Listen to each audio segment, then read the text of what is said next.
ఫాస్ట్గా ఒక మూవీ అయితే వైరల్ అవుతుంది. అదేనండి కిష్కింధపురి. మంచి కంటెంట్ ఉన్న సినిమాగా రిలీజ్ అయ్యి మొదటిలో అతి తక్కువ థియేటర్లు మాత్రమే దక్కించుకొని సినిమాలో ఉన్న దమ్మును చూపించుకొని ఆ తర్వాత ఏకంగా వీకెండ్ మొత్తాన్ని శాసించే స్థాయికి నిలిచింది. ఈ వారం విడుదలైన ఫిలిమ్స్ని ఎదుర్కొని కేవలం 2 రోజుల్లో బ్రేక్ ఈవెన్ అయింది. కిష్కింధపురి మూవీలోని హైలైట్స్ ఏంటో చూద్దాం. బెల్లంకొండ శ్రీనివాస్ మరియు అనుపమ పరమేశ్వరన్ కాంబోలో వచ్చిన 2వ చిత్రం ఇది. 2 చిత్రాలు ప్రేక్షకులను ఎంతగానో ఆకట్టుకుంది. కిష్కింధపురి సినిమా టెక్నికల్లీ చాలా బ్రిలియంట్గా వర్కౌట్ చేశారని చెప్పచ్చు. ఫస్ట్ హాఫ్ మొత్తం హర్రర్ జోనర్ రన్ చేశారు.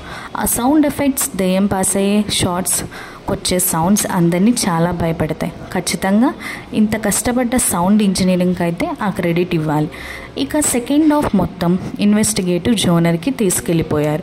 ఎక్కడా కానీ బోర్ కుట్టకుండా చాలా జాగ్రత్తగా చిత్రీకరించారు.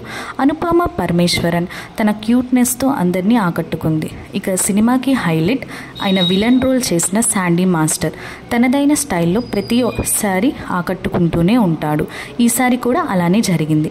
లాస్ట్ బట్ నాట్ లీస్ట్ మన బెల్లంకొండ శ్రీనివాస్ ప్రతిసారి ఏదో ఒక డిఫరెంట్ జోనర్ అండ్ డిఫరెంట్ క్యారెక్టర్తో కొత్త కథలను ముందుకు తీసుకొస్తూ ప్రజల్లో తనదైన ముద్రను ఎప్పుడూ వేసుకొని ఉంటాడు.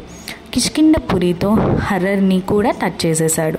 తరువాత రాబోయే టైసన్ నాయుడు, సైంధవ సినిమాలు కూడా ప్రత్యేకంగా ఉండబోనున్నాయని అనడంలో ఎటువంటి సందేహం లేదు. నో డౌట్ మీరు మీ ఫ్యామిలీతో కలిసైనా మీ ఫ్రెండ్స్తో కలిసైనా హ్యాపీగా కిష్కింధపురికి వెళ్ళిపోండి.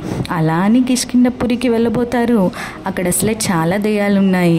కిష్కింధపురి సినిమాకి వెళ్ళండి. ఈ సినిమాని ఎందుకు సజెస్ట్ చేస్తున్నానంటే కంటెంట్తో వచ్చే సినిమాలు చాలా అరుదుగా వస్తాయి. అందులో ఇది ఒకటి. So don't miss in theatres.